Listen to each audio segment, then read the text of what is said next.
ಶರಣರು ಮೈದುಂಬಿ ಮಳಿಯಾಗ ಓಡುತ್ತ ಬರದೂರ ದಾರಿ ಹಿಡಿದು ಹೊರಟ ಬಂದಾರ.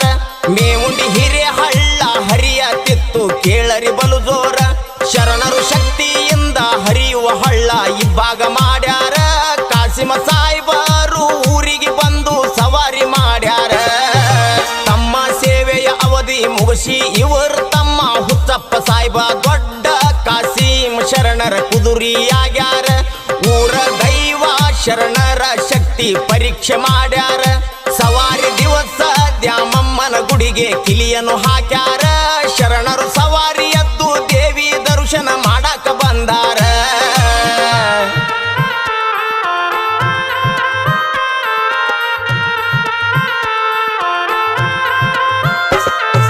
ಶರಣರು ಬಂದ ಕ್ಷಣದಾಗ ಹಾಕಿದ ಕೀಲಿ ಚಟ್ಟನೆ ಹಾರಿ ದ್ಯಾಮಮ್ಮ ದೇವಿ ಇವರಿಗೆ ದರ್ಶನ ಕೊಟ್ಟಾರ.